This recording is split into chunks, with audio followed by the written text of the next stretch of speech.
പിതാവിന്റെയും പുത്രന്റെയും പരിശുദ്ധാത്മാവിന്റെയും നാമത്തിൽ ആമേൻ. ഇതുപോലെയുള്ള ശുശ്രൂഷകൾ നമ്മുടെ ജീവിതത്തിന്റെ ഭാഗമാക്കുന്നു. ഇവയെ ദൈവം നിങ്ങൾ അനുഗ്രഹിക്കട്ടെ. സുപ്രഭാതം. നമുക്ക് പ്രത്യക്ഷീകരണ പ്രാർത്ഥനയോടുകൂടി ഇന്നത്തെ അനുദിന അനുഗ്രഹ പ്രാർത്ഥന ആരംഭിക്കാം. എല്ലാവരും അമ്മേ പരിശുദ്ധ അമ്മേ, അമ്മേ പരിശുദ്ധ അമ്മേ, ദൈവമാതാവേ, ദൈവമാതാവേ, അന്ന് അങ്ങ് കൃപാസനത്തിൽ പ്രത്യക്ഷപ്പെട്ട് വരാൻ പോകുന്ന മഹാദുരന്തത്തിൽ രക്ഷപ്പെടാൻ എല്ലാവർക്കും വേണ്ടി പ്രാർത്ഥിക്കുവാനും ആവശ്യപ്പെട്ടിട്ട് 20 വർഷം തികയുന്ന ഈ വേളയിൽ കൃപാസനത്തിലൂടെ ഞങ്ങൾക്ക് ഈ ദേശത്തിന് അങ്ങ് മാധ്യസ്ഥം തേടി തന്ന എല്ലാ അനുഗ്രഹങ്ങൾക്കും കൃപകൾക്കും ഞങ്ങളിപ്പോൾ ഹൃദയം നിറഞ്ഞ നന്ദി പറയുന്നു. അമ്മേ പരിശുദ്ധ അമ്മേ, ജപമാല മാതാവേ, സകല കൃപാസനോടും ചേർത്ത് ഞങ്ങളിപ്പോൾ പ്രാർത്ഥിക്കുന്ന ഈ കുടുംബത്തിന്റെ പ്രത്യേക നിയോഗം. ഇന്നത്തെ നിയോഗമാണ് പറയേണ്ടത്. ഇന്ന് നിങ്ങൾ പോകുന്ന സ്ഥലങ്ങൾ, ഇടപെടുന്ന വ്യക്തികൾ, ഏറ്റെടുക്കേണ്ട ഉത്തരവാദിത്തങ്ങൾ, ചെയ്തു തീർക്കേണ്ട കർത്തവ്യങ്ങൾ, എല്ലാ വിഷയങ്ങളും കർത്താവിന് സമർപ്പിക്കാൻ ഭക്തിയോടെ കൈകൾ കുപ്പി കണ്ണുകളടച്ച് പറ്റുമെങ്കിൽ മുട്ട നിന്നുകൊണ്ട് വേണം സമർപ്പിക്കാൻ, നിയോഗം സമർപ്പിക്കാൻ. ഇത് പ്രാർത്ഥിക്കുക. ഈ നിയോഗങ്ങളെല്ലാം അമ്മയുടെ പ്രത്യക്ഷീകരണത്തിന്റെ ഈ ദ്വാദശ വേളയിൽ ഞങ്ങൾക്ക് സാധിച്ചു തരുവാൻ കഴിയണമേ. വിശ്വാസ പ്രമാണം. സർവശക്തനായ പിതാവും ആകാശത്തിന്റെയും ഭൂമിയുടെയും സൃഷ്ടാവുമായ ദൈവത്തിൽ ഞാൻ വിശ്വസിക്കുന്നു. അവിടുത്തെ ഏകപുത്രനും ഞങ്ങളുടെ കർത്താവുമായ ഈശോ മിശിഹായിലും ഞാൻ വിശ്വസിക്കുന്നു. ഈ പുത്രൻ പരിശുദ്ധാത്മാവിനാൽ ഗർഭസ്ഥനായി കന്യകാമറിയത്തിൽ നിന്ന് പിറന്ന് പൊന്തിയോസ് പിലാത്തോസിന്റെ കാലത്ത് പീഡകൾ സഹിച്ച് കുരിശിൽ തറയ്ക്കപ്പെട്ട് മരിച്ച് അടക്കപ്പെട്ട് പാതാളങ്ങളിൽ ഇറങ്ങി മരിച്ചവരുടെ ഇടയിൽ നിന്ന് 3-ാം നാൾ ഉയർത്ത് സ്വർഗത്തിലേക്ക് എഴുന്നള്ളി സർവശക്തിയുള്ള പിതാവായ ദൈവത്തിന്റെ വലതുഭാഗത്തിരിക്കുന്നു. അവിടെ നിന്ന് ജീവിക്കുന്നവരെയും മരിച്ചവരെയും വിധിക്കുവാൻ വരുമെന്നും ഞാൻ വിശ്വസിക്കുന്നു. പരിശുദ്ധാത്മാവിലും ഞാൻ വിശ്വസിക്കുന്നു. വിശുദ്ധ കത്തോലിക്കാ സഭയിലും പുണ്യവാന്മാരുടെ ഐക്യത്തിലും പാപങ്ങളുടെ മോചനത്തിലും ശരീരത്തിന്റെ ഉയർപ്പിലും നിത്യമായ ജീവിതത്തിലും ഞാൻ വിശ്വസിക്കുന്നു. ആമേൻ. ഞങ്ങളുടെ പിതാവേ, അങ്ങയുടെ നാമം പൂജിതമാകണമേ. അങ്ങയുടെ രാജ്യം വരണമേ. അങ്ങയുടെ തിരുമനസ് സ്വർഗത്തിലെ പോലെ ഭൂമിയിലും ആകണമേ. അന്നു വേണ്ടുന്ന ആഹാരം ഇന്ന് ഞങ്ങൾക്ക് തരണമേ. ഞങ്ങളോട് തെറ്റ് ചെയ്യുന്നവരോട് ഞങ്ങൾ ക്ഷമിക്കുന്നത് പോലെ ഞങ്ങളുടെ തെറ്റുകൾ ഞങ്ങളോടും ക്ഷമിക്കണമേ. ഞങ്ങളെ പ്രലോഭനത്തിൽ ഉൾപ്പെടുത്തരുതേ, തിന്മയിൽ ഞങ്ങൾ രക്ഷിക്കണമേ. ആമേൻ. നന്മ നിറഞ്ഞ മറിയമേ, സ്വസ്തി. കർത്താവ് അങ്ങയുടെ കൂടെ സ്ത്രീകളിൽ അങ്ങ് അനുഗ്രഹിക്കപ്പെട്ടവളാകുന്നു. അങ്ങയുടെ ഉദരത്തിൻ ഫലമായി ഈശോ അനുഗ്രഹിക്കപ്പെട്ടവനാകുന്നു. പരിശുദ്ധ മറിയമേ, തമ്പുരാന്റെ അമ്മേ, പാപികളായ ഞങ്ങൾക്ക് വേണ്ടി ഇപ്പോഴും ഞങ്ങളുടെ മരണസമയത്തും തമ്പുരാനോട് അപേക്ഷിക്കണമേ. ആമേൻ. എൻ്റെ പ്രിയപ്പെട്ടവരെ, ഇന്നത്തെ ഈ വിഷയങ്ങളെല്ലാം നമ്മൾ ദൈവസന്നിധിയിലെ ഏൽപ്പിക്കുകയാണ്. ഇതാണ് ഇതിൻ്റെ ഒരു കട്സ് എന്ന് പറയുന്നത്. എന്നുവെച്ചാൽ ഇന്നത്തെ മുഴുവൻ സഞ്ചാരപഥങ്ങൾ, സന്ദർഭങ്ങൾ, അതുപോലെ തന്നെ സംഭാഷണങ്ങൾ, നമ്മുടെ ഉത്തരവാദിത്തങ്ങൾ, കർത്തവ്യങ്ങൾ എല്ലാം സമർപ്പിച്ചുകൊണ്ട് നമുക്ക് പ്രാർത്ഥിക്കാം. കർത്താവേ, നിന്റെ ഉന്നതമായ നാമത്തിന് സ്വസ്ഥം ചെയ്യണം. കർത്താവേ, നിന്റെ വിശുദ്ധ പൗരോഹിത്യത്തെ മഹത്വപ്പെടുത്തണമേ. കർത്താവേ, അങ്ങ് എന്നും അങ്ങയുടെ ജനത്തിന്റെ കൂടെയാണ്. അങ്ങയുടെ ജനത്തിന്റെ കൂടെ ആകാനാണ് അങ്ങ് വിശുദ്ധ ഗ്രന്ഥം എഴുതിയത്. അങ്ങയുടെ ജനത്തിന്റെ കൂടെ ആകാനാണ് അതിന്റെ ഏകജാതിനെ ലോകത്തേക്ക് നൽകിയത്. അങ്ങയുടെ ജനത്തിന്റെ കൂടെ ആകാനാണ് അങ്ങ് സഭയെ സ്ഥാപിച്ചത്. അങ്ങയുടെ ജനത്തിന്റെ കൂടെ ആകാനാണ് പരിശുദ്ധ അമ്മ ദേവമാതാവിനെ എനിക്ക് മാതൃകയും മധ്യസ്ഥയും നൽകിയത്. കർത്താവെ, ഉടമ്പടി എടുത്ത് പ്രാർത്ഥിച്ചിരിക്കുന്ന 10,000-ങ്ങളുണ്ട്. സാക്ഷ്യം പറഞ്ഞു പോയവരുണ്ട്, സാക്ഷ്യം പറഞ്ഞിരിക്കുന്നവരുണ്ട്. ഉടമ്പടി എടുത്തതിന് ശേഷം ആ ഉത്തരവാദിത്വം നിറവേറ്റാൻ ആത്മാർത്ഥമായി പരിശ്രമിക്കുന്നവരുണ്ട്. എല്ലാവരും സ്വന്തം പ്രാർത്ഥിക്കുന്നു. ലൈറ്റ് ആക്കാൻ റിപ്പയർ റിക്വസ്റ്റ്, ഓൺലൈൻ ഉടമ്പടി, അങ്ങനെ കൃപാസനത്തെ സന്ദർശിച്ച് പ്രാർത്ഥിച്ചിരിക്കുന്നവരെ, ഉടമ്പടി എടുക്കാൻ പോകുന്നവരെല്ലാവരെയും കർത്താവെ ഇപ്പോൾ ഞങ്ങൾ സമർപ്പിക്കുന്നു.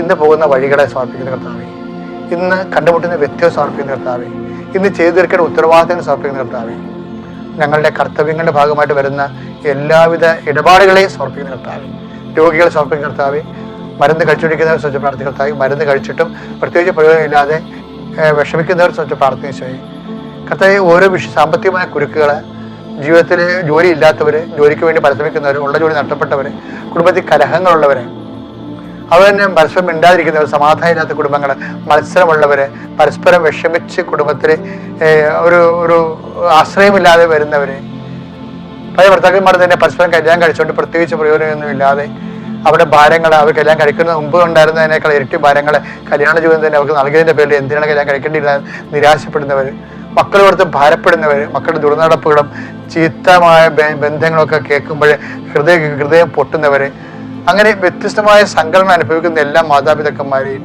പരീക്ഷയെ അഭിമുഖീകരിക്കുകയും അതുപോലെ തന്നെ തങ്ങളുടെ പഠനങ്ങളെ മുന്നോട്ട് കൊണ്ടുപോകാൻ പറ്റാതെ പൈസ ഇല്ലാത്തതിൻ്റെ പേരിൽ പഠനങ്ങൾ മുന്നോട്ട് കൊണ്ടുപോകാൻ പറ്റാത്തവർ, ഇങ്ങനെ ഓരോരോ ജീവിത മാർഗങ്ങളിലെ വ്യത്യസ്തങ്ങളായ സംഘടന അനുഭവിക്കുന്നവരെ എല്ലാവരും സ്വന്തപ്രവർത്താവ് പിഴിഞ്ഞു കളയാവുന്ന വിരിഞ്ഞേക്കാവുന്ന വിചാരിക്കുന്നവരെ സ്വന്തപ്രവർത്താവ് പരസ്പരം ചെന്ന് ചില ഏടാകൂടമായ ബന്ധങ്ങൾ ചെന്ന് ചടയതിൻ്റെ പേരിൽ അത് മറച്ചു വെക്കാൻ വേണ്ടി ജീവിതഭംഗനെ കുറ്റപ്പെടുത്തിക്കൊണ്ട് കർത്താവ് പലതരത്തിലുള്ള വിഷമസന്ധികളിൽ ആധ്യാത്മികമായ അന്ധകാരത്തെ അകപ്പെട്ടിരിക്കുന്നവരെ, ദൈവത്തെ മറന്നു ജീവിക്കുന്ന പ്രാർത്ഥനാ ജീവിതം തണുത്തു പോയവർ, വിശ്വാസം കർത്താവെ പലതരത്തിൽ കർത്താവ് ക്ഷയിച്ചു പോയവരെല്ലാവരെയും സമർപ്പിച്ച് പ്രാർത്ഥിക്കും. ദൈവത്തിൻ്റെ കരുണ ഈ നിമിഷം മക്കളേക്ക് ആവശ്യിക്കട്ടെ. കർത്താവിൻ്റെ വിശുദ്ധ രക്തം തളിക്കപ്പെടട്ടെ. ഉച്ചമുതൽ ഉള്ളംകാൽ വരെ കർത്താവിൻ്റെ തളിക്കപ്പെടട്ടെ. എല്ലാ കോശങ്ങളിലും പെശുകളിലും കർത്താവിൻ്റെ തളിക്കപ്പെടട്ടെ. എൻ്റെ കർത്താവിൻ്റെ ഉന്നതമായ നാമത്തിൽ നിന്റെ ദിവസത്തെ ഇപ്പോൾ ഈശോ അനുഗ്രഹിക്കട്ടെ. പരിശുദ്ധ കൃപാസ്ഥാനത്താറെ ജീവനോടെ പ്രത്യക്ഷപ്പെട്ട പരിശുദ്ധ ദേവമാതാവ് നിന്റെ വഴികളെ സഞ്ചാരിമാത സമയത്തിന്റെ അധികാരി നിന്റെ കൂടെ സന്തതമായ സാന്നിധ്യം നൽകട്ടെ. നിത്യപിതാപുത്രൻ പരിശുദ്ധ സർവീസരെ നയിക്കുക. എൻ്റെ പ്രിയപ്പെട്ടവർ, നമ്മൾ ഇന്ന് വായിക്കുന്ന വചനം എന്തുകൊണ്ടാണ് ജോഷുവയ്ക്ക് ദൈവം തന്റെ ദൈവത്തിന്റെ ജനത്തിന്റെ കാവൽക്കാരനാകാനും അതുവഴി ദൈവത്തെ തന്നെ കാവൽക്കാരനായ ജോഷുവയ്ക്കും കുടുംബത്തിൽ ലഭിക്കാനുണ്ടായ സാഹചര്യങ്ങളാണ് ഇന്ന് വിശുദ്ധ ഗ്രന്ഥം പരിശോധിക്കുന്നത്. പുറപ്പാടിന്റെ പുസ്തകം 33:11 വായിക്കാം. പുറപ്പാടിന്റെ പുസ്തകം 33:11. സ്നേഹിതനോടെന്ന പോലെ കർത്താവ് മോശയോട് മുഖാഭിമുഖം സംസാരിച്ചിരുന്നു. സ്നേഹിതനോട് എന്ന പോലെ കർത്താവ് മുഖാമുഖം മോശയോട് സംസാരിച്ചിരുന്നു. അതിനുശേഷം മോശ പാളയത്തിലേക്ക് മടങ്ങിപ്പോയി. എന്നാൽ അവന്റെ സേവകനും നൂനിന്റെ പുത്രനുമായ ജോഷുവ എന്ന യുവാവ് കൂടാരത്തെ വിട്ടുപോയിരുന്നില്ല. എനിക്ക് ഈ വചനം ഭയങ്കരമാണ് ഇഷ്ടമാണ്. കർത്താവ്, അതായത് മോശയും ദൈവമാണല്ലോ ഒരു കൂട്ടുകാരൻ എന്ന പോലെ അത്രയും ആത്മാർത്ഥമായ ബന്ധം ഉണ്ടായിരുന്നത്. പക്ഷെ ഈ മോശ കൂടാരത്തില് പ്രാർത്ഥനയ്ക്ക് ശേഷം കൂടാരത്തിൽ നിന്ന് പോകുമ്പോഴും കൂടാരത്തിൽ നിന്ന് പുറത്തേക്ക് വിട്ടുപോകാതെ ഈ ജോഷുവ കൂടാരത്തിൽ തന്നെ ഇരുന്നു. ഇത് വിശുദ്ധ ഗ്രന്ഥം കണ്ടുപിടിക്കണുണ്ട്. പരിശുദ്ധാത്മാവ് വിശുദ്ധ ഗ്രന്ഥം എഴുതുമ്പോഴേ പരിശുദ്ധാത്മാവിന്റെ ക്യാമറ കണ്ണുകള് ജോഷുവ കണ്ടില്ലേ, നമ്മളെ കാണിച്ചു കണ്ടില്ലേ? മോശ കർത്താവിന്റെ സന്നിധാനത്ത് പോയിട്ടും പോകാതെ വെറുതെ ഇരിക്കാൻ കണ്ടില്ലേ? അത് ഒരു സ്പെഷ്യലാണ് ശരിക്കും പറഞ്ഞാൽ. അതുകൊണ്ട് കർത്താവ് വന്നപ്പോഴും ചോദിക്കുന്നത്, നിങ്ങൾ വിശേഷ വിധിയായി എന്താണ് ചെയ്യണത്? നമ്മൾ ദൈവത്തിന്റെ കൂടെ നിൽക്കണമെങ്കിൽ ഏറ്റവും വേണ്ടത് വിശേഷ വിധിയായി മറ്റുള്ളവർ ചെയ്യുന്നതിനെ കൂടുതലായി നിങ്ങൾ എന്താണ് ചെയ്യണമെന്ന് ഈശോ ചോദിച്ചത്. ഇപ്പൊ 5:47 ആ സന്ദേശം ഉണ്ടായി. മത്തായിയുടെ സുവിശേഷത്തിലെ 46 വിശേഷ വിധിയായി നിങ്ങൾ എന്താണ് ചെയ്യണത്? ആ ചോദ്യം നിസ്സാരമല്ല. കാര്യം ദൈവത്തോടുള്ള ബന്ധം നിലനിർത്തി കഴിഞ്ഞാൽ ദൈവത്തിന് തോന്നണം നിന്റെ വിശ്വാസം സത്യസന്ധമാണെന്ന്. നമ്മുടെ ഉള്ള ഫോട്ടോസ്റ്റാറ്റ് ഫെയ്ത്ത് അല്ലേ? എന്നിട്ട് മറ്റുള്ളവർ എന്നാ കാണിക്കുന്നു അതനുസരിച്ച് നമ്മൾ കാണിക്കും. പക്ഷെ അങ്ങനെ കാണിച്ചാലും പകർപ്പെടുത്താനും ഒറിജിനലിന്റെ പകർപ്പെടുത്ത് നിങ്ങൾ ആധ്യാത്മിക ജീവിതം നയിച്ചാൽ നിങ്ങൾക്കറിയാം, ഫോട്ടോസ്റ്റാറ്റിന് ഒരിക്കലും കളർ ഫോട്ടോസ്റ്റാറ്റ് എടുത്താലും ശരി ആ പകർപ്പിന്റെ ഒരു ക്ലാരിറ്റി കുറവുണ്ടാവും. ഇതുപോലെയാണ് മറ്റുള്ളവരുടെ ആധ്യാത്മികത പകർപ്പെടുത്തു കഴിഞ്ഞാൽ അവരുടെ താഴെ നിൽക്കാൻ നമുക്ക് പറ്റത്തുള്ളൂ. അതുകൊണ്ട് നമുക്ക് പകർപ്പെടുക്കാൻ ക്രിസ്തു മാത്രമേ ഉള്ളൂ, അവിടുത്തെ അമ്മയായ പരിശുദ്ധ കന്യാമറി. ഡയറക്റ്റ് പകർപ്പെടുപ്പ് എടുക്കണമെന്ന് നല്ലത്. അതായത് ദൈവത്തിന്റെ വചനങ്ങളെ എങ്ങനെയാണ് അമ്മ പാലിച്ചത്, അതല്ല ഒറിജിനല്.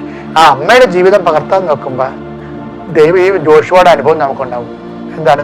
വിട്ടുപോകത്തില്ല. വിട്ടുപോകാൻ ഒരു കൂടാരത്തിൽ ഒരു ഫിസിക്കലായിട്ടൊരു സംവിധാനത്തിൽ കയറി ഇരിക്കുന്ന പ്രാർത്ഥിക്കുന്ന വിഷയം മാത്രമല്ല, നമ്മുടെ ദൈവത്തിന്റെ സന്നിധാനം എപ്പോഴും എന്തെല്ലാം പ്രഷർ ഉണ്ടായാലും പനി വന്നാലും നമ്മളെ കൂടാരം വിട്ടുപോകത്തില്ല. ദൈവത്തെ കുറിച്ച് ഓർക്കും. എനിക്ക് കോവിഡ് വന്ന കാലത്ത് ഞാൻ 47 കൊന്തയില്ലേ എന്നും എൻ്റെ മനസ്സിൽ അഭിമാനത്തോടെ സന്തോഷം ഓർക്കും. 2 പ്രാവശ്യം കോവിഡ് വന്ന് 2 പ്രാവശ്യം ഞാൻ ജോമാല ഉണ്ടായിരുന്നു ഫൈറ്റ് ചെയ്തത്. എന്താ കാര്യം? കോവിഡിന്റെ ശ്വാസം മുട്ടലും അതുപോലെ തന്നെ ഉറക്കക്കുറവും പല പ്രശ്നങ്ങളും ഉണ്ടാവും. 30 ദിവസം നിന്ന് കോവിഡ്. ഈ 30 ദിവസവും ഞാനത് പ്രാർത്ഥിക്കാനുള്ള അവസരമാക്കിയെടുത്ത് കൂടാരം വിട്ടു പോകാത്തതുപോലെ. എന്നുവെച്ചാൽ ദൈവം ഇപ്പം നമ്മളിപ്പോൾ കൂടുതൽ ഇന്ന് പോയി ഇനി 10 ഇന്ന് പ്രാർത്ഥിക്കേണ്ട, ഇവിടെ പ്രാർത്ഥന വേണ്ട. അതായത് നമ്മളൊരു ദൈവത്തിന് തോന്നണം, നമ്മൾ ദൈവത്തെ ആത്മാർത്ഥമായിട്ട് വിശ്വസിക്കുന്നത്. അപ്പം അത് സകല സാഹചര്യങ്ങൾ നമ്മൾ എടുക്കുന്ന നിലപാടുകളാണ് അതിനെ സഹായിക്കുന്നത്. അപ്പം നിങ്ങൾ ഏത് സിറ്റുവേഷനിലായാലും ഇപ്പോൾ ബാങ്ക് മാനേജർ പറയണേ എൻ്റെ ലോൺ നിങ്ങൾക്ക് തരത്തില്ല, തരാമെന്ന് പറഞ്ഞാണ് ഇന്നലെ വരെ. അപ്പോൾ ഇതിന് അയ്യോ മാർക്കടിക്കാൻ എന്ത് ചെയ്യും, അല്ലെങ്കിൽ വേറെ എന്ത് വീഡിയോ ഒക്കെ എന്ത് ചെയ്യും എന്ന് പറഞ്ഞാൽ ചിന്തിച്ചിട്ട് ഇനി ഒരു പ്രാർത്ഥനയും വേണ്ട, എല്ലാ പ്രാർത്ഥന ഒരു കാര്യമില്ല എന്നൊക്കെ പറഞ്ഞാൽ അങ്ങനെ ലോകത്ത് അങ്ങനെ ദൈവം അത് ഉദ്ദേശിക്കുന്നുണ്ട്. ഇങ്ങനെ അയ്യോപാപികളായിട്ടുള്ള ഈ ചുമ്മാ കാര്യം കളയാൻ വേണ്ടി ദൈവത്തിന് മുമ്പേ വാലുമായിട്ട് നടക്കുന്നവനെ ഈ കളയാനുള്ള മാർഗ്ഗം അതേ ഉള്ളൂ. അവന് ഒരു ഇഷ്യൂ കൊടുക്കും, ഇഷ്യൂ കൊടുക്കുമ്പോൾ ഒരുമാതിരിപ്പെട്ട ഇട്ടും പോകും, സ്കൂട്ടാകും. പക്ഷെ സത്യസന്ധ വിശ്വസിക്കുന്നവൻ എന്ത് പ്രശ്നം ഉണ്ടെങ്കിലും കൂടാനും പെട്ടു പോകുന്നില്ല. ഈ നിലപാട് ജോഷുവ അവസാനം വരെ കൈകാര്യതയുണ്ട്.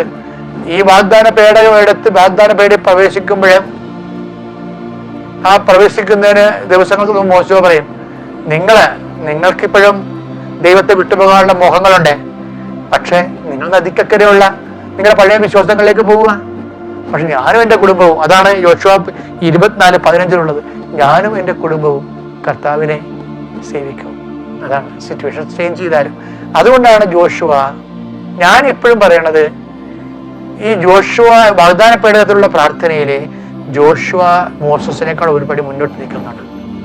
അതുകൊണ്ടാണോ വാഗ്ദാന പേടകവുമായിട്ട് വാഗ്ദാന നാട്ടിലെത്താൻ ജോഷുവയ്ക്ക് മാത്രം കഴിഞ്ഞത് അറിയില്ല. പക്ഷെ ഒരു കാര്യം സത്യമാണ്, വിശേഷവിധിയായി സകല സാഹചര്യങ്ങളിൽ ദൈവത്തിൻ്റെ പക്ഷം ചേർന്ന് ജീവിക്കുമ്പോൾ അങ്ങനെ ദൈവത്തെ വിശ്വസിക്കുകയും ദൈവത്തെ നമ്മൾ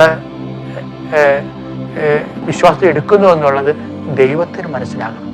പ്രത്യേകിച്ച് സകല സാഹചര്യങ്ങളിൽ വിശ്വാസത്തിൽ ഉറച്ചു നിന്നുകൊണ്ട് അങ്ങ് നിൽക്കാനുള്ള കഴിവ് ദൈവം നിങ്ങൾക്ക് നൽകട്ടെ. ഈ ദിവസം നിങ്ങളെ ദൈവം സമൃദ്ധമായി അനുഗ്രഹിക്കട്ടെ. ഇന്ന് മനുഷ്യൻ അവൻ്റെ ജീവിതത്തിൻ്റെ സംഘർഷനിർഭരമായ ജീവിതയാത്രയിൽ അവനെ കൂട്ടുപോകുന്ന ഒരു ദൈവം, അതാണ് ഉടമ്പടിയുടെ ദൈവം. നിങ്ങളുടെ സങ്കടയാത്രയിൽ, സംഘർഷയാത്രയിൽ തൻ്റെ സാന്നിധ്യം കൊണ്ട് നിങ്ങൾക്ക് കൂട്ടുപോകുന്ന ഒരു ദൈവം. ഇത് എക്കാലത്തും ഉണ്ടായിരുന്നു. സുവിശേഷത്തിൻ്റെ സത്യസന്ധമായ വാഗ്ദാനമാണ്. പക്ഷേ നമ്മുടെ ജീവിതത്തിൽ, നമ്മുടെ സംഘർഷാത്മകമായ യാത്രയിൽ സമാശ്വാസത്തിൻ്റെ കൂട്ടുയാത്ര നടത്തുന്ന ദൈവം, അത് ഏറ്റവും ഈ കാലത്ത് കൂടുതൽ ആൾക്കാർക്ക് അനുഭവേദ്യമാകുന്നത് ഉടമ്പടിയിലൂടെയാണ്. കാര്യം ഉടമ്പടിയുടെ ആ സ്ട്രക്ചറിൽ തന്നെ, വാഗ്ദാനങ്ങൾ തന്നെ 2 തരത്തിലാണ് ദൈവത്തിൻ്റെ സാന്നിധ്യം വെളിവാക്കുന്നത്. ഒന്ന്, ഞാൻ തന്നെ നിൻ്റെ കൂടെ വരും എന്ന് പറയുന്ന ഭാഗങ്ങളുണ്ട്. ഇപ്പം നമ്മൾ പുറപ്പാടിൻ്റെ 23:2 ഒക്കെ എടുത്തു കഴിഞ്ഞാൽ ഞാൻ തന്നെ നിൻ്റെ കൂടെ വരും. പിന്നെ പുറപ്പാട് 33:14 അവിടെയെല്ലാം ദൈവം തന്നെ നമ്മുടെ കൂടെ വരുന്നതാണ്. ഇത് നമ്മൾക്ക് തോന്നും ഇങ്ങനെ നമ്മളുടെ ഗുഡ് മോർണിംഗ് പറയണ പോലെ ഒരു ആശംസയാണെന്ന് തോന്നും. ആശംസകളിൽ നിന്ന് അനുഭവങ്ങളിലേക്കുള്ള ദൂരം എനിക്ക് തോന്നുന്നത് പ്രാർത്ഥനയുടെ ദൂരമല്ലത്, അത് പ്രവൃത്തിയുടെ ദൂരമാണ്. നമുക്ക് I come with you wherever you go എന്ന് പറഞ്ഞു കഴിഞ്ഞാൽ, ഞാൻ നിൻ്റെ കൂടെ വരും, നീ എവിടെ പോയാലോ എന്ന് പറയുമ്പോൾ നമുക്ക് തോന്നും ഇതൊരു ആശംസയാണെന്ന് തോന്നും. ദൈവം പറയണത് ഒരു ആശംസയല്ലല്ലോ. ദൈവം പറയണത് ഒരു അനുഭവത്തിൻ്റെ പെർസ്പെക്റ്റീവിലാണ് സംസാരിക്കുന്നത്. അപ്പോൾ ഈ ആശംസയെ അനുഭവമാക്കുന്നത് നമ്മൾ ഇത്രയും നാൾ നമ്മൾ ഉപയോഗിച്ചിരുന്ന മെഷീനറി പ്രെയറാണ്. പക്ഷേ ആശംസകളെ അനുഭവമാക്കാൻ പ്രെയറിന് എന്തുമാത്രം സാധിക്കും എന്ന് നമുക്കറിയത്തില്ല. അതുകൊണ്ടാണ് ഉടമ്പടിയിൽ പ്രാർത്ഥനയ്ക്ക് പകരം പ്രവൃത്തി വെച്ചിരിക്കുന്നത്. ഉടമ്പടിയുടെ പ്രഖ്യാപിതമായ ലക്ഷ്യങ്ങളിലൊന്ന്, വാഗ്ദാനങ്ങളിലൊന്ന് ദ പ്രസൻസ് ഓഫ് ഗോഡാണ്. അപ്പോൾ തോബിത്തിൻ്റെ പുസ്തകം വായിക്കുമ്പോഴേ 12:13 എടുത്തേ. തോബിത്ത് 12:13 ശ്രദ്ധിക്കട്ടെ. ഹല്ലേലൂയ,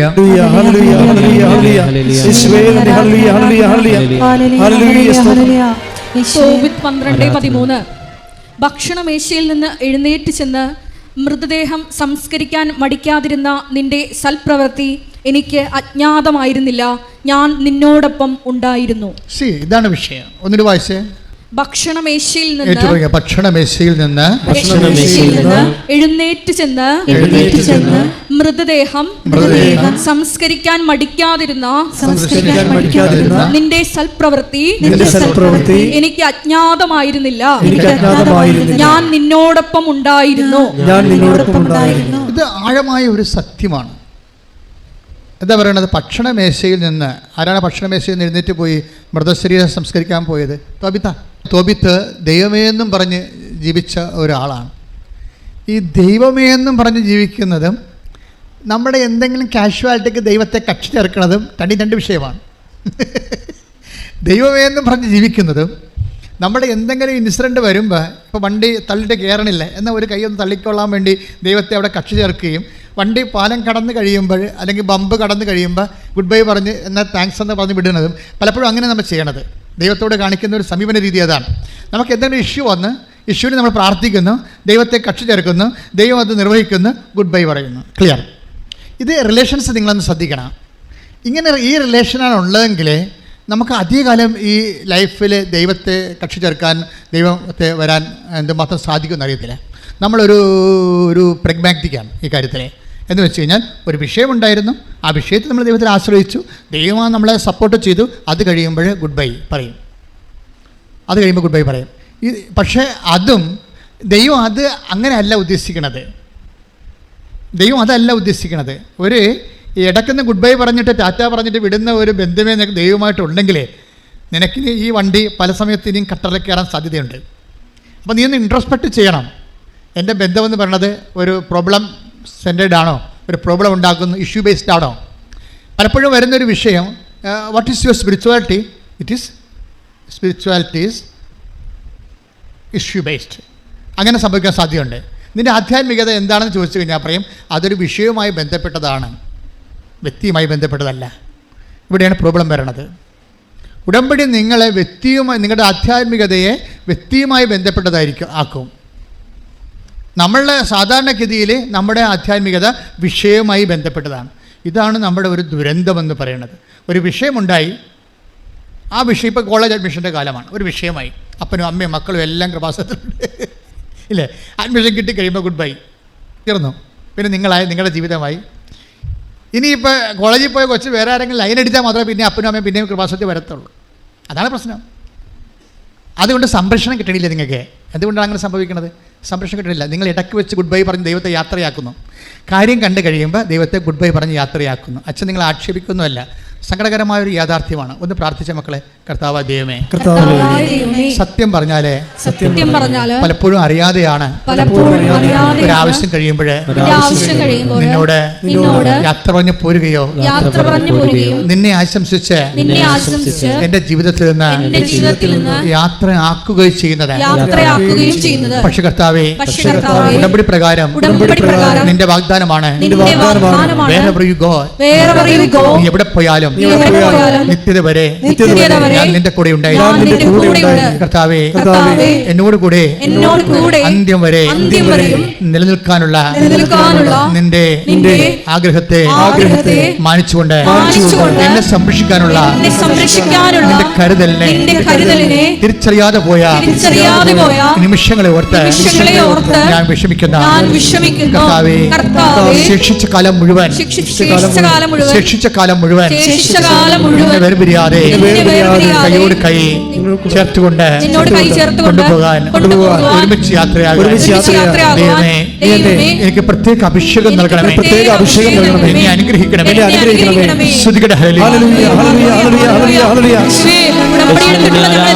പരിശുദ്ധ പരമദിവ്യകാരുണ്യത്തിന് ആരാധനയും സ്തുതിയും പുകഴ്ചയും ഉണ്ടായിരിക്കട്ടെ. എൻ്റെ പ്രിയപ്പെട്ടവരെ, ഉടമ്പടി വാഗ്ദാനത്തിൻ്റെ പദ്ധതിയാണ്. ഉടമ്പടി is the project of promise. ആർക്കാണ് ആ പ്രോമിസ് ലഭിക്കണത്? ദൈവത്തിൻ്റെ വാഗ്ദാനം കിട്ടണത്. ദൈവത്തിൻ്റെ വാഗ്ദാനത്തിൻ്റെ പ്രത്യേകത എന്താണ്? അത് ദൈവം സത്യമായതുകൊണ്ട് തന്നെ ദൈവത്തിൻ്റെ വാഗ്ദാനങ്ങളും സത്യമായിരിക്കും. അപ്പോഴത് അതുപോലെ ഇരിക്കുകയോ അല്ലെങ്കിൽ അതിനോട് അറ്റപ്പറ്റ സംഭവിക്കുകയല്ല, ഷാർപ്പായിട്ട് അത് തന്നെ സംഭവിക്കും. അപ്പോൾ ഇന്നലെ സിംഗപ്പൂരിൽ നിന്നൊരു സഹോദരി എൻ്റെ വാട്സപ്പിലോട്ട്, എനിക്കവരറിയാൻ പാടില്ല, അവർക്ക് ചിലപ്പോൾ എൻ്റെ നമ്പർ എവിടെ നിന്നോ കിട്ടിയിട്ട് അവർ വാട്സപ്പിലോട്ട് ഒരു പാട്ടിട്ട്, നല്ല സുന്ദരമായ രീതിയിൽ നല്ല പ്രൊഫഷണൽ സിംഗറാണെന്ന് തോന്നുന്നു, നന്നായിട്ട് പാട്ടിട്ടുണ്ട്. അവർ തുടങ്ങുന്ന സഞ്ചാരി മാതാവേ എന്നാണ്, സഞ്ചാരി മാതാവേ. അപ്പോൾ ആലപ്പുഴയിൽ നിന്ന് ഞങ്ങളുടെ ഒരു സുഹൃത്ത് അച്ഛൻ സാംസൺ അച്ഛനെ വിളിച്ച് പറഞ്ഞു, ഈ ലേഡി നമ്മുടെ നാട്ടിൽ ഇവിടുത്തെ ഈ സ്ഥലത്തുള്ളതാണ്, അവരിവിടെ അകലെ താമസിക്കണം, മറ്റു രാജ്യങ്ങളിലെ ജോലി സംബന്ധമായ കാര്യത്തിൽ. അച്ഛനെ അവരെ പേഴ്സണലായിട്ട് അറിയാം, അവരിങ്ങനെ അച്ഛനെ പാട്ടയക്കുന്നുണ്ടെന്ന് എന്നോട് പറഞ്ഞിട്ടുണ്ടെന്ന് പറഞ്ഞു. ഞാൻ ആ പാട്ട് കേട്ടപ്പോൾ എനിക്ക് ഭയങ്കര ഇഷ്ടപ്പെട്ടു. കാര്യം സഞ്ചാരി മാതാവ് സഞ്ചാരം ചെയ്ത് കൂടെ വരണ അവരുടെ അനുഭവം അവർക്കുണ്ടായി. അപ്പോൾ അവരിന്ന് എഴുതി, കുറച്ച് കഴിഞ്ഞപ്പോൾ അവരെഴുതിയ നോട്ട് ബുക്കിൻ്റെ ഫസ്റ്റ് പേജ് എനിക്കിങ്ങനെ സെൻഡ് ചെയ്ത് തന്നു. നോട്ടിൻ്റെ ഫസ്റ്റ് പേജ്, അതായത് അവരാണിത് എഴുതിയെന്ന് ആ പാട്ട് അച്ഛൻ അത് മനസ്സിലാക്കാൻ വേണ്ടി. പക്ഷേ അതിനകത്ത് മുഴുവനും സഞ്ചാരി മാതാവ് നമ്മുടെ കൂടെ സഞ്ചരിക്കുന്ന അനുഭവത്തിൽ അവർ വളരെ ഹൃദ്യമായിട്ടൊരു അനുഭവമായിട്ട് പാടിയിരിക്കുകയാണ്. അതിമനോഹരമായിട്ടുണ്ട് ആ പാട്ട്, സൂപ്പറായിട്ടുണ്ട്. അതെന്ത് സംഭവിച്ചു കഴിഞ്ഞാൽ ഇന്ന് ജനങ്ങളെല്ലാം അനുഭവിക്കുന്നൊരു വിഷയമാണ് ദൈവത്തിൻ്റെ സാന്നിധ്യം. അതുകൊണ്ടാണ് എങ്ങനെയാണ് ഈ സഞ്ചാരി മാതാവിൻ്റെ കോൺസെപ്റ്റ് വന്നത്? അത് മരിയൻ ഉടമ്പടിയാണ് നമ്മൾ ചെയ്യണത്, അല്ലേ? അമ്മമാതാവിൻ്റെ മധ്യസ്ഥത്തിലാണ് നമ്മൾ ഉടമ്പടി ചെയ്തിരിക്കുന്നത്. അപ്പോൾ അമ്മമാതാവിൻ്റെ മധ്യസ്ഥത ചെയ്തിരിക്കുന്നത് കൊണ്ട് തന്നെ അമ്മ ഈ ഉടമ്പടി എടുത്ത വ്യക്തി സത്യസന്ധനാണെങ്കിൽ അവസാനം വരെ നിൻ്റെ വിഷയം നിറവേറുവോളം നിൻ്റെ കൂടെ നിന്ന് അത് ചെയ്യിക്കും. മനസ്സിലാവുക? അതെന്താ കാര്യം? അമ്മയുടെ ഒരു രീതിയാണ് ഈ കൂടെ നിൽക്കുക എന്നുള്ളത്. അമ്മയുടെ അത് നിങ്ങൾ മനസ്സിലാക്കുക. ഉടമ്പടി എടുക്കുമ്പോൾ ഇപ്പം നമ്മൾ ഉദാഹരണത്തിന് ഞാൻ പറയാം, അമ്മ എന്തുകൊണ്ടാണ് അമ്മയെ സെലക്ട് ചെയ്തത് ദൈവം? ഇത് ഏത് കുരിശാണെങ്കിലും കൂടെ നിൽക്കുമെന്ന് നല്ല ബോധമുള്ളത് കൊണ്ടാണ്. 1000 പുരുഷനായി കണ്ടു, ഞാൻ ആരെ സ്ത്രീയായി കണ്ടില്ലെന്ന് പറയത്തില്ലേ സഭാപ്രസംഗി, അല്ലേ? സഭാപ്രസംഗി 7:29 എടുത്ത് ശ്രദ്ധിക്കട്ടെ. ഹല്ലേലൂയ.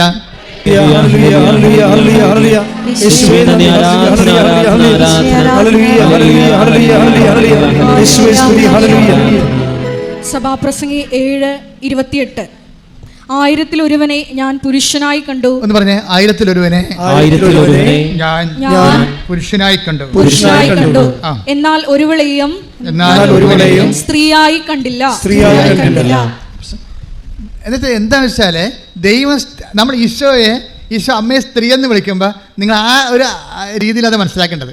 ദൈവം ഉദ്ദേശിക്കുന്ന സ്ത്രീയുടെ സ്വഭാവങ്ങളിൽ ഒന്നാണ് വിഷമസന്ധികളിലെ കൈവിടാതെ കൂടെ നിൽക്കുന്നത്. ആ ദൈവത്തിൻ്റെ സ്വഭാവമാണ്. ദൈവം ഉദ്ദേശിക്കുന്ന ഇപ്പം അമ്മ എന്താണ് ആദ്യമേ കർത്താവ് നീ ഗർഭം ധരിച്ചൊരു പുത്രനെ പ്രസവിക്കുമെന്ന് പറയുമ്പോഴേ അമ്മ അതിന് മറുപടി പറഞ്ഞ എന്താണ്?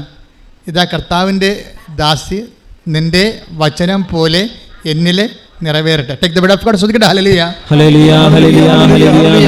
Hallelujah. Read again. Luka 1:38. Luka 1:38. Mariam പറഞ്ഞു, മറിയം പറഞ്ഞു, ഇതാ കർത്താവിന്റെ ദാസി, നിന്റെ വാക്ക് എന്നിൽ നിറവേറട്ടെ. എന്താ അവസാനം പറഞ്ഞ വാക്ക് എന്താ? നിന്റെ വാക്ക് എന്നിൽ നിറവേറട്ടെ, അല്ലേ? ക്ലിയർ അല്ലേ? അപ്പോഴേ വാക്ക് ഏതറ്റം വരെ ജീവിതം പോയാലും വാക്ക് നിറവേറ്റുമെന്ന് മറിയത്തിൽ ദൈവം വിശ്വസിച്ചുകൊണ്ടാണ് അവരെ സ്ത്രീ എന്ന് വിളിച്ചത്. കൈയടിച്ച് കർത്താവ്.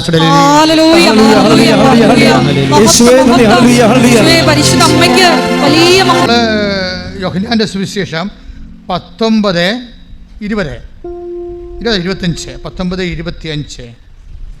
യോഹന്നാൻ 19:25. യേശുവിന്റെ കുരിശിനരികെ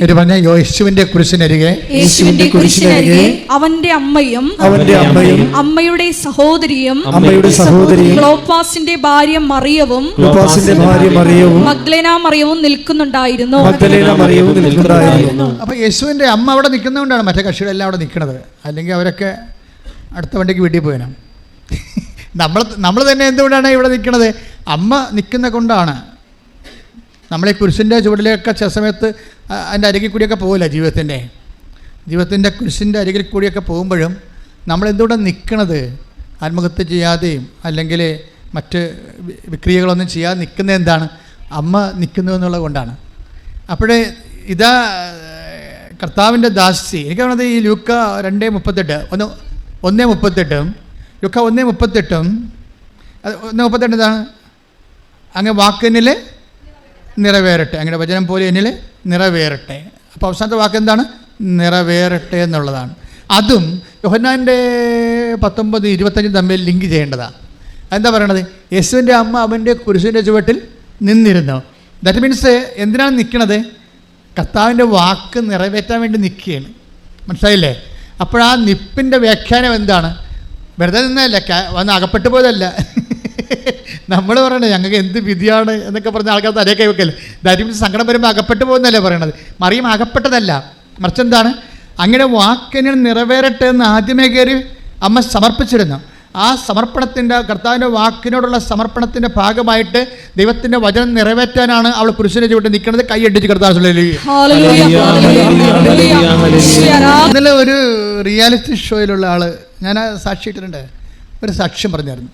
അയാൾക്ക് 2 കുഞ്ഞുങ്ങളുണ്ട്, ആൺകുഞ്ഞുങ്ങളെ. അപ്പോൾ അദ്ദേഹത്തിൻ്റെ ആഗ്രഹം ഒരു ആൺകുഞ്ഞും കൂടി വേണമെന്നുള്ളതാണ്. അപ്പോൾ മൂന്നാമത്തെ കുഞ്ഞിനെ പ്രഗ്നൻ്റ് ആയപ്പോൾ കുഞ്ഞിൻ്റെ എല്ലാം ഓക്കെ, ബ്രെയിനൊക്കെ ഓക്കെയാണ്, ഹാർട്ട് ഓക്കെയാണ്, പക്ഷെ ശ്വാസകോശം ചുങ്ങിപ്പോയതാണ്. അത് കുടലും പണ്ടവും എല്ലാം ആമാശയം ഉൾപ്പെടെ അങ്ങോട്ട് ഇടിച്ച് കയറി നിൽക്കണ കാരണം ശ്വാസകോശം ചെറുതായിപ്പോയി. അപ്പോൾ ഓക്സിജൻ എടുക്കണില്ല. അപ്പോൾ ഇത് അറിഞ്ഞോടുകൂടി ഇയാൾക്ക് ഭയങ്കരമായ കരച്ചിലാണ്. അയാൾ പറയുന്നുണ്ട്, എൻ്റെ ഒരു ഇമോഷൻ എങ്ങനെയാണ്, ചിരി വരുമ്പോൾ ഞാൻ നല്ലോണം ചിരിക്കും, കരച്ചിൽ വരുമ്പോൾ ഞാൻ വല്ലാത്ത രീതി കരയും, എനിക്ക് സഹിക്കാൻ പറ്റുന്നില്ലെന്ന് പറയണം. അയാളത് പറയുമ്പോൾ പോലും അയാൾ കരയണ രീതിയിലാണ് സംസാരിക്കുന്നത്. അവസാനം ഇയാൾ അമ്മയെടുത്ത് വരും. അമ്മ എനിക്ക് കുഞ്ഞിനെ തരണം, അമ്മ വിചാരിച്ചാലേ ചെയ്യാൻ പറ്റത്തുള്ളൂ. എന്നിട്ട് ഈ മനുഷ്യൻ, എന്നിട്ട് ഡോക്ടർ പറയുന്നത് ഓപ്പറേഷൻ ചെയ്യാൻ പറ്റത്തില്ല, കാര്യം ഈ പതിരയും ശ്വാസകോശവും ഹൃദയവും എല്ലാം ഇങ്ങനെ അമങ്ങിയിരിക്കുകയല്ലേ, അപ്പോൾ അത് ചെയ്യാൻ പറ്റത്തില്ലെന്ന് പറയും. പക്ഷേ എന്തെങ്കിലും അമ്മയോട് ചെയ്ത ഉടമ്പടി, നമുക്കറിയാം ഇന്ന് പല മനുഷ്യരുടെയും ഒരു ആസ്തി എന്ന ഒരു ആസ്തി ഉറപ്പെന്ന് പറയുന്നത് എന്താണ്? ഉടമ്പടിയാണ്. കാര്യം അപ്പോഴും ആൾക്കാർ പറയുന്നത് എന്താണ്?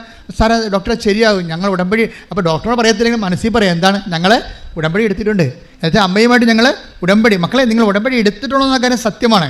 പക്ഷേ അതല്ല പ്രശ്നം, ഉടമ്പടി വർക്കൗട്ട് ചെയ്യുന്നുണ്ടോ എന്ന് നോക്കണം. നിങ്ങൾ ലൈൻ വലിച്ചു എന്ന് പറഞ്ഞത് കാര്യം ശരിയാണ്, പക്ഷേ കറണ്ട് ഉണ്ടോ, ഫീസ് പോയിരിക്കണം എന്നൊക്കെ നോക്കണം, ഇടയ്ക്ക് ചെക്ക് ചെയ്യണം. ലൈൻ വലിച്ചു എന്ന് പറഞ്ഞിട്ട് കാര്യമില്ല. പക്ഷേ അത് ഫീസ് പോയിരിക്കുകയാണെങ്കിൽ നമുക്ക് ലൈറ്റ് തെളിയത്തില്ല. എന്ന് പറഞ്ഞ പോലെ തന്നെ നിങ്ങൾ ഉടമ്പടി എടുത്താലും ഉടമ്പടിയുടെ മെയിൻ സംഭവം എന്താണ്? പ്രധാനപ്പെട്ട സംഭവം എന്താണ്? ഉടമ്പടിയുടെ പ്രസൻസാണ്. പ്രസൻസ്. മറ്റ് പ്രാർത്ഥനകളിൽ നിന്ന് വ്യത്യസ്തമായിട്ട് ഉടമ്പടിയുടെ ഈ പദ്ധതി പ്രയോഗങ്ങളെ നമുക്ക് തരുന്ന ഒരു പ്രത്യാശ എന്ന് പറയുന്നത് പ്രസൻസാണ്. എന്ന് വെച്ച് കഴിഞ്ഞാൽ എന്താണ്? സാന്നിധ്യം. എനിക്ക് തോന്നുന്നത് ഇതാണ്, മറ്റ് പല വിഷയങ്ങളും വ്യത്യസ്തങ്ങളായ പ്രാർത്ഥനാ രീതികളിലൊക്കെ ഒരു പരിവരെ നടക്കുമെങ്കിലും ഉടമ്പടി പ്രത്യേകിച്ച് why should I take covenant, ഞാൻ എന്തുകൊണ്ട് ഉടമ്പടി എടുക്കണമെന്ന് ചോദിച്ചാൽ അതിന് ഉത്തരവേ ഉള്ളൂ. എന്താ കാര്യം? എൻ്റെ കൂടെ ദൈവം വരുമെന്ന് ഉടമ്പടി പ്രകാരം പറഞ്ഞിട്ടുണ്ട്. എൻ്റെ കൂടെ ദൈവം വരും. അത് സഞ്ചാരി മാതാവ് തൻ്റെ കൂടെ വരുന്നത് എല്ലാവരുടെയും അനുഭവമാണ്. കാര്യം ദൈവത്തിന് ആദ്യകാലം മുതലേ ഉള്ള ഒരു സത്യസന്ധമായ നിലപാടാണ് വിശ്വസിക്കുന്നതിൻ്റെ കൂടെ പോകണമെന്നുള്ളത്. അത് പുതിയതല്ല, വിശ്വസിക്കുന്നതിൻ്റെ കൂടെ. ഇപ്പം നമ്മൾ 23-20 എടുത്ത പുറപ്പാട് ശ്രദ്ധിക്കട്ടെ. Hallelujah hallelujah hallelujah hallelujah hallelujah യേശുവേ നന്ദി. Hallelujah hallelujah hallelujah hallelujah hallelujah hallelujah hallelujah hallelujah.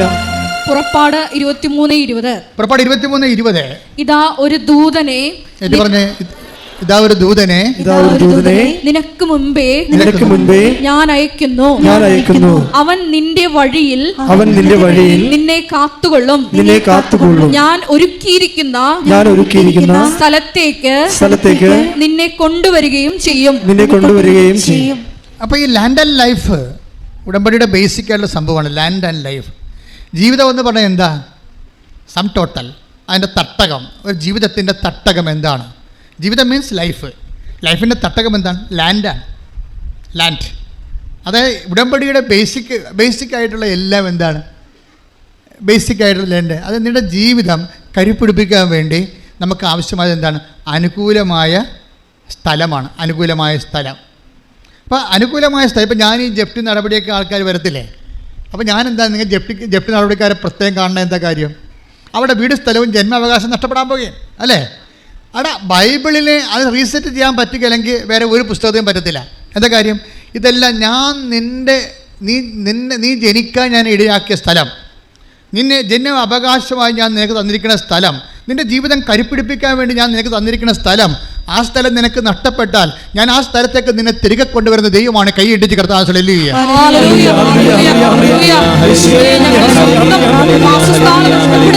പരിശുദ്ധ പരമദിവ്യകാരുണ്യത്തിന് ആരാധനയും സ്തുതിയും പുകഴ്ചയും ഉണ്ടായിരിക്കട്ടെ. എസെക്കിയേൽ 37:14 എന്റെ ആത്മാവിനെ ഞാൻ നിങ്ങളിൽ നിവേശിപ്പിക്കും. ഒന്ന് പറഞ്ഞേ, എന്റെ ആത്മാവിനെ ഞാൻ നിങ്ങളിൽ നിവേശിപ്പിക്കും. നിങ്ങൾ ജീവിക്കും. ഞാൻ നിങ്ങളെ നിങ്ങളുടെ സ്വന്തം ദേശത്ത് വസിപ്പിക്കും. ജപ്തി ചെയ്യാൻ പറ്റത്തില്ല. എന്താ കാര്യം? ദൈവം നിനക്ക് തന്ന സ്വന്തം സ്ഥലത്ത് ആർക്കും എടുക്കാൻ പറ്റത്തില്ലത്. പക്ഷേ ഇത് എൻ്റെ ദൈവമായതിലെ നീ ഇത് പൂർണ്ണമായി വിശ്വസിക്കണം. വിശ്വസിക്കുക മാത്രമല്ല, അതായത് ഇവിടെ ആ വചനത്തിൻ്റെ ലൈൻ എന്താ? ലൈഫ് ആൻഡ് ലാൻഡാണ് വചനത്തിൽ പറയണത്. Life and land. ഒന്ന് വായിച്ചോളൂ. 37:14. എന്റെ ആത്മാവിനെ എന്റെ ആത്മാവിനെ ഞാൻ നിങ്ങളിൽ നിവേശിപ്പിക്കും. നിങ്ങൾ ജീവിക്കും. പറഞ്ഞ എന്റെ ആത്മാവിനെ ഞാൻ നിങ്ങളിലെ നിവേശിപ്പിക്കാം. നിങ്ങൾ ജീവിക്കാം. അപ്പൊ ലൈഫായില്ലേ അല്ലേ? അപ്പൊ എങ്ങനെയാണ് നമുക്ക് ലൈഫ് നഷ്ടപ്പെട്ടാൽ തിരിച്ചു വന്നത്? ഇപ്പം ജോലി നഷ്ടപ്പെട്ടു അല്ലേ? ജോലി നഷ്ടപ്പെട്ടു, പഠിത്തത്തിൽ തോറ്റു. അപ്പം നമ്മൾ ലൈഫ് പോവുകയാണ് ഇല്ലേ? ലൈഫ് പോവുകയാണ്. നമുക്ക് ജോലി നഷ്ടപ്പെട്ടാലും OITക്ക് തോറ്റാലും ഒക്കെ എന്ത് സംഭവിക്കണത്? ഇൻ്റർവ്യൂവിന് തോറ്റാലും നമുക്ക് എന്താ? We lost our life, we are losing our life. നമുക്ക് ലൈഫ് പോവുകയാണ്. പക്ഷേ എന്താ പറയണത്? ഈ ലൈഫ് എങ്ങനെ തിരിച്ചു പിടിക്കാം? പരീക്ഷ വന്ന് നമ്മൾ പരീക്ഷയ്ക്ക് തോറ്റു, അങ്ങനെ നമുക്ക് ഇംഗ്ലണ്ടിൽ പോകാൻ പറ്റിയില്ല അല്ലെങ്കിൽ PSCക്ക് കയറാൻ പറ്റില്ല. We are losing a life when we lost. ഇത് ഓരോ വിഷയത്തിൽ, അതായത് ഇങ്ങനെ വന്നാൽ ലൈഫ് നഷ്ടപ്പെട്ടാൽ എങ്ങനെ തിരിച്ചു പിടിക്കാം? എങ്ങനെ തിരിച്ചു പിടിക്കണം? എസെക്കിയേൽ എന്താ പറയണത്? എസെക്കിയേൽ 37:14 എന്താ പറയണത്? എൻ്റെ ആത്മാവിനെ ഞാൻ നിങ്ങളിൽ നിവേശിപ്പിക്കും. നിങ്ങൾ ജീവിക്കും. അപ്പൊ ജീവിക്കണം. അവരുടെ കണ്ടല്ലേ ജീവിക്കണം. അപ്പൊ ജീവിതത്തിൽ എന്തെങ്കിലും പരീക്ഷയോ അല്ലെങ്കിൽ കച്ചവടം പൂട്ടിപ്പോയി. ഇന്നലത്തെ ഒരു സത്യദാസിന്റെ സാക്ഷ്യം ട്രിവാൻഡ്രം ആണ്, അവിടുത്തെ ഇടവേക്കാരനാണ്. സത്യദാസ് എന്താ പറയുക വെച്ചാൽ, സത്യദാസിന് റീസർവേ പണ്ട് നടന്നപ്പോൾ പുള്ളിയുടെ 3 കട പുള്ളിക്കുണ്ടായിരുന്നു. 3 കച്ചവടം, പിടിയക്കട. അതിന് 2 എണ്ണം വേറെ ആൾക്കാരുടെ പേരിലായിപ്പോയി. വല്ല പരിപാടിയുണ്ട്. തല കുത്തി മറിഞ്ഞിട്ട് ഈ സാധനം പുള്ളിയുടെ പേരിലാക്കാൻ പറ്റില്ല. ഈ റീസർവേ ഒക്കെ നടന്ന ആൾക്കാരൊക്കെ ഒന്ന് തിരക്കിപ്പോയി നോക്കണേ. ഞങ്ങളുടെ സ്ഥലത്തല്ലേ ഞങ്ങൾ ജീവിക്കണത്, ഞങ്ങളുടെ കയ്യിലാണല്ലോ എന്നൊക്കെ പറഞ്ഞ കാര്യമില്ല. സർക്കാരിൻ്റെ കയ്യിൽ, നിങ്ങളുടെ കയ്യിലല്ല ഇരിക്കണം, കണ്ടവൻ്റെ കയ്യിലിരിക്കണം. റീസർവേ നടന്ന കക്ഷികളൊക്കെ നേരെ പോയി വില്ലേജ് ഓഫീസിൽ പോയിട്ട് ഇപ്പോഴും എത്രയും വേഗം അത് പോക്കുവരവ് ചെയ്തിട്ട് ടാക്സ് അടച്ചിട്ട് രസീത് വാങ്ങിച്ചേക്കണം. അല്ലെങ്കിൽ നമ്മുടെ കയ്യിൽ സ്ഥലം ഉണ്ടാകത്തില്ല. സ്ഥലം കൂടുതലുള്ള ആൾക്കാർ അത് തന്നെ ചെയ്യേണ്ടി വരുമായിരിക്കും. അല്ലെങ്കിൽ ഗവൺമെൻറ് അത് മിച്ചഭൂമിയാക്കി എടുത്തിട്ട് ആവശ്യമുള്ളവർക്ക് കൊടുക്കും. അപ്പോൾ നിങ്ങളെ ഈ വിഷയത്തിൽ ഞാൻ ജസ്റ്റ് ഇങ്ങനെ ആനുഷംഗികമായിട്ട് പറഞ്ഞതേ ഉള്ളൂ. അതായത് ഇപ്പോൾ സത്യദാസ് സംഭവിച്ചതാണ്. അയാളെ 2 കട പോയെന്നേ. അതന്നെയല്ലേ പഞ്ചായത്ത് ചെല്ലുമ്പോഴേ പഞ്ചായത്ത് വടിത്തടി ആയുധങ്ങളാണ് ഇയാളെ തല്ലാനും കൊല്ലാനും വന്ന പോലെയാണ് അവരിയ്ക്കണത്. ഇയാൾക്കൊരു സ്വാധീനമില്ല. കടയുടെ കാര്യം കേൾക്കുമ്പോൾ തന്നെ ആ ഒരു കടയിൽ തന്നെ പോകാൻ ഇയാൾക്ക് പറ്റണില്ല. അത് കയ്യേറിയത് പോലെ ഇരിക്കണം. അപ്പോൾ പേടിയാണ്. ഈ കടയുടെ കാര്യം വീട്ടിൽ പറഞ്ഞാൽ എല്ലാവർക്കും പനി വരും. ഒരു വിഷയം പണം പൂക്കണ്ടില്ലേ? അത്തരം ഒരു അവസ്ഥ. അവസാനം ഈ മനുഷ്യന് ചന്തയെ വെച്ച് കൃപാസനം പത്രം കിട്ടി. ഒരു സ്റ്റോറി പോണ പോക്ക് നോക്കണം. സത്യദാസിന് കൃപാസനം പത്രം ചന്തയെ വെച്ച് കിട്ടി. കുറേ സാക്ഷ്യം വായിച്ചപ്പോൾ പുള്ളി വീട്ടിൽ വന്ന് പറഞ്ഞ്, എടി ഇവിടെ ഒന്ന് പോകാമെന്ന് തോന്നണം, നമ്മുടെ സ്ഥലം മാതാവ് എങ്ങാനും തിരിച്ചു തന്നാ, വേറെ മാർഗ്ഗമൊന്നും കണ്ടില്ലെന്ന് പറയും. ഈ മനുഷ്യൻ പെട്ടെന്ന് വിശ്വാസത്തോടെ പിറ്റേ ദിവസം സത്യദാസ് ഇവിടെ വരും, ഉടമ്പടി എടുക്കുമ്പോൾ ഈ സാന്നിധ്യത്തിൻ്റെ 2 സാധനം അതിനകത്ത് ഒന്നെന്താണ്? ഉടമ്പടിയില്ല അതിൻ്റെ കാശുവൻ തന്നെയാണ് സാന്നിധ്യത്തിൻ്റെ. അതാണ് അത് പ്രപ്പോസ് ചെയ്ത്, അങ്ങനെയാണ് അത് വെഞ്ചരിച്ചിരിക്കുന്നത്. അതുകൊണ്ടാണ് ഇത് മിസ് ചെയ്യരുതെന്ന് പറയണത്. ഇപ്പോൾ പുതിയ നിയമം ഇവിടെ പോകണമുണ്ടല്ലോ, ഒരു 2 മാസമായിട്ട് ഉടമ്പടി കാശുവൻ നിങ്ങളുടെ കയ്യിൽ നിന്ന് പോയാൽ പിന്നെ ഒരിക്കലും നിങ്ങൾക്കത് കിട്ടത്തില്ല. You will not give it. പണ്ട് അതിൻ്റെ ഡ്യൂപ്ലിക്കേറ്റ് കൊടുക്കുമായിരുന്നു, ഇപ്പോൾ അതും കൊടുക്കണില്ല. നിങ്ങൾ എന്ത് കാര്യം? അത് പ്രമാണം പോയ വല്ല ലക്ഷ്യമുണ്ട്. അത് ഉടമ്പടിയുടെ പ്രമാണമല്ലേ? ഉടമ്പടിയുടെ പ്രമാണം നിങ്ങളുടെ കയ്യിൽ നിന്ന് പോയെന്നൊക്കെ പറഞ്ഞാൽ ഇനി പറഞ്ഞിട്ട് കാര്യമില്ല. ദാറ്റ് മീൻസ് അത്രയും കെയർലെസ്സാണ് നിങ്ങൾ ഉടമ്പടി നിൽക്കാൻ അർഹതയില്ലെന്നാണ്. അങ്ങനെ എന്തെങ്കിലും ചെയ്യണമെന്നുണ്ടെങ്കിൽ, നിങ്ങളിപ്പോൾ കാശ് വേണമെന്നുണ്ടെങ്കിൽ, നിങ്ങളുടെ വീടിനത് ഉരുപ്പടിയായി വേണമെന്നുണ്ടെങ്കിൽ നിങ്ങൾ പണി ചെയ്യുക, വീട്ടിലുള്ള വേറെ ആരെങ്കിലും ഉടമ്പടി എടുപ്പിച്ചിട്ട് പുതിയ കാശ് വാങ്ങിക്കുക. അതേ നടക്കത്തുള്ളൂ. എന്നുവെച്ചാൽ എനിക്ക് മനസ്സിലാവണില്ല നിങ്ങൾ എന്തുകൊണ്ട്. ഞാൻ എൻ്റെ മനസ്സിൽ പരിശുദ്ധാത്മ പറയണത് ഇതൊന്നും നഷ്ടപ്പെടുത്തുകയല്ല, ആർക്ക് കൊടുത്തതാണെന്നാണ് പറയണത്. അതാണ് പ്രശ്നം. അങ്ങനെ കൊടുക്കാൻ പാടില്ലെന്ന് ഞാൻ ആദ്യമേ പറഞ്ഞിട്ടുണ്ട്.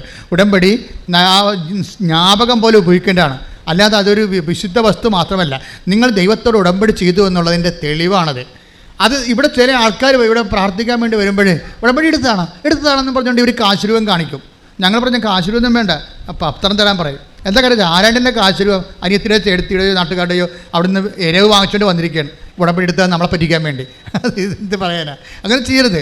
നിങ്ങൾ ഉടമ്പടി കാശ് കളയരുത്. പിന്നെ അതിൻ്റെ കൊളുത്തു പോകുകയോ അത് ആ ഉടമ്പടി കാശുരൂപത്തിൻ്റെ പടം വെക്കുകയോ വെച്ച് കഴിഞ്ഞാൽ ഞങ്ങൾ ഒരു പൈസ വരെ വാങ്ങിക്കാതെ അതേ കാശുരൂപം തിരിച്ചു തരും. കാര്യം എന്താ? നിങ്ങൾ ഉടമ്പടി നിലനിൽക്കുകയാണ്, അതുകൊണ്ട് വിൽ ഗിവ് ഇറ്റ് ബാക്ക്. പക്ഷേ നഷ്ടപ്പെട്ടെന്ന് പറഞ്ഞാൽ കിട്ടത്തില്ല, അത് ഓർത്തേക്കണം. പിന്നെയുള്ള മാർഗ്ഗം എന്ന് പറഞ്ഞാൽ വീട്ടിലുള്ള ആരെങ്കിലും കൊണ്ട് ഉടമ്പടി ഇടിപ്പിക്കണതിനെ മാർഗ്ഗം, വേറെ മാർഗ്ഗമില്ല. അപ്പോൾ അതുകൊണ്ട് ശ്രദ്ധിക്കുക.